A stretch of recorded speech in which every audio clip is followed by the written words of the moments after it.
ভাই মালয়েশিয়াতে আমাদের বাংলাদেশে কিছু প্রতারক আছে। এই প্রতারকগুলো প্রতিনিয়ত আপনার সাথে আর আমার সাথে প্রতারণা করে যাচ্ছে, কিন্তু আপনি সেটা বুঝতেছেন না আর আমি সেটা বুঝতেছি না। কথাগুলো একটু মন দিয়ে শোনেন, তখন বুঝতে পারবেন।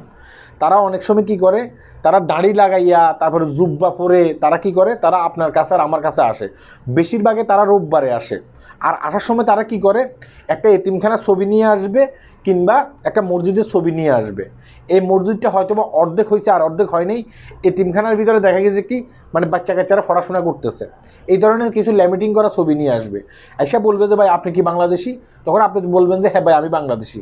তখন আপনাকে এমনভাবে তারা মোটিফাই করবে, ভাই আপনি একজন বাংলাদেশি, ভিন দেশের কোনো মানুষের কাছ থেকে তো আমরা সাহায্য সহযোগিতা চাইতে পারি না, তাই আপনার কাছে সাহায্য সহযোগিতা চাচ্ছি।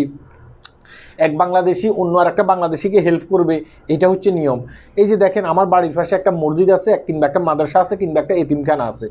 এই এতিমখানার জন্য, এই মসজিদের জন্য টাকার প্রয়োজন, ঠিক আছে? এখন আপনি একজন বাংলাদেশি হিসাবে, আপনি একজন মুসলমান হিসাবে আমাদেরকে একটু সহযোগিতা করেন এই মাদ্রাসার জন্য। তখন আপনি কি করেন, আপনি আপনার পকেট থেকে 5 টাকা কিংবা 10 টাকা তাদেরকে দিয়ে ফেলতেছেন। আর আপনি চিন্তা করতেছেন যে সে যদি মিথ্যা কথা বলে বলক, সমস্যা নেই, সে আল্লাহর কাছে দায়ী থাকবে। ভাই আপনি আল্লাহর কাছে দায়ী থাকবেন কেন? আপনি আল্লাহর কাছে দায়ী থাকবেন জানেন? কারণ সেটা আপনি খতিয়ে দেখতেছেন না। সে কি আপনার সাথে মিথ্যে বলতেছে না সত্য বলতেছে, সেটা কিন্তু আপনি খতিয়ে দেখতেছেন না। না খতিয়ে দেখে আপনি কি করতেছেন, তাকে টাকা দিয়ে ফেলতেছেন। এই কারণে আল্লাহর কাছে কিন্তু আপনার দায়ী থাকবেন।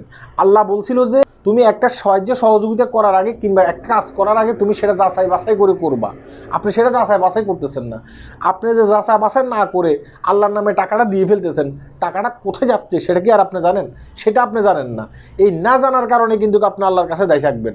না জানার কারণে অনেক প্রতারক মসজিদ মাদ্রাসার নাম দিয়ে তারা কিন্তু তাদের পকেট ভর্তি করতেছে। তারা কিন্তু সুখে আছে, ইসলামের নাম বিক্রি করে তারা কিন্তু খুব ভালো অবস্থায় আছে। কেন আমি বলতেছি ভালো অবস্থায় আছে, আর একটু শোনেন। একজন ব্যক্তি কয়েকদিন আগে আমার কাছে আসছে, আমার কাছে এসে বলে যে ভাই আমার চাকরি নেই, আমি খুবই কষ্টে আছি। এখন ভাই বাড়িতে আমার মা খুবই অসুস্থ আছে, তার ফ্যাট মানে অপারেশন করতে হবে, সে এখন ঢাকা মেডিকেলে আছে। ঠিক আছে, সে আমার কাছে এই কথাগুলো যখন বলছে, আমার কাছে একটু সন্দেহ হয়েছে। আমার কাছে মনে হয়েছে এই লোকটা নেশা করছে, সে নেশা করে। হ্যাঁ, আমার কাছে এমনই মনে হয়েছে। তখন আমি তাকে বলছি যে ঠিক আছে ভাই, আমি আপনার মাকে সহযোগিতা করবো, কোনো সমস্যা নেই। আমার সাথে অনেক প্রবাসী ভাই আছে, তারাও সহযোগিতা করবে। আপনি একটা কাজ করেন, আপনি কি আপনার মার সাথে কথা বলেন প্রতিদিন? তখন সে বলছে যে ভাই হ্যাঁ প্রতিদিন কথা বলি। আমি আবারও জিজ্ঞাসা করছি যে আপনার মা কি এখন ঢাকা মেডিকেলে আছে? বলছে যে ভাই হ্যাঁ আমার মা ঢাকা মেডিকেলে আছে। আমি কি নিশ্চয়ই আপনার মায়ের সাথে ভিডিও কলে কথা হয়? সে বলে যে হ্যাঁ প্রতিনিয়ত তো ভিডিও কলে আমার মায়ের সাথে কথা হয়। এই যে একটু আগে আমার মায়ের সাথে কথা হয়েছে। হ্যাঁ, আমার মা তার শরীর দেখাচ্ছে, তার শরীর খুবই অসুস্থ। আমি বললাম যে ঠিক আছে, আপনি এখন আপনার মাকে ভিডিও কল দেন, আমি আপনার মাকে একটু দেখবো ঢাকা মেডিকেলে কোথায় আছে, সেখানে আমার বন্ধু আছে, প্রয়োজন আমার বন্ধু টাকা দিয়ে আসবে, আমি তাকে ফোন করব। এখন তো লোকটা পুরোপুরি মানে একটা হতাশার ভিতরে চলে গেছে। সে আমাকে বলতেছে যে ভাই আপনি দিলে দিবেন, না দিলে নাই। এখন তার আসল রূপটা কিন্তু বের হয়ে আসছে। তখন ঠাস করে আমি কলার চাবি ধরছি, আমি বলছি তোকে এখন পুলিশে দেবো, তুই যে এই যে বাটপাড়িটা করতেছিস, তোকে আমি এখন পুলিশে দেবো। এই কথাটা বলার কারণে সে কী করছে, হঠাৎ করে মানে একবার নরম হয়ে মানে কান্দাকাটি শুরু করে দিছে। তখন তাকে আমি ছেড়ে দিছি। তাই আমি আপনাকে বলতেছি যে শুধুমাত্র মসজিদ মাদ্রাসা না, নিজের মায়ের নাম বিক্রি করে অনেকে কিন্তু টাকা ইনকাম করতেছে। এই যে যারা মসজিদ মাদ্রাসার জন্য টাকা উড়াচ্ছে এখানে এসে, তারা কি করতেছে জানেন?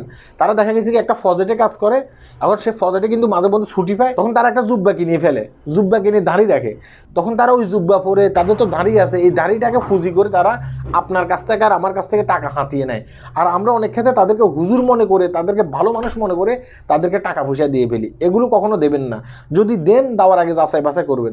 দেখেন এখন সোশ্যাল মিডিয়াতে কিন্তু এই ধরনের অনেকগুলো ভিডিও ভাইরাল হচ্ছে, যেখানে দেখা যাচ্ছে আমাদের বাংলাদেশি অনেক প্রতারক প্রতারণা করতে গিয়ে, মসজিদ মাদ্রাসার নাম বিক্রি করে টাকা ইনকাম করতে গিয়ে তারা নিজেরাই কিন্তু মানে হেনস্থার শিকার হচ্ছে। তাই আপনার জায়গা থেকে আপনি সাবধানে থাকবেন, এসব প্রতারকদেরকে সহযোগিতা করবেন না। এসব প্রতারকদেরকে সহযোগিতা করতে যাবেন, আপনি নিজেও কিন্তু আল্লাহর কাছে দায়ী থাকবেন। আল্লাহ হাফেজ।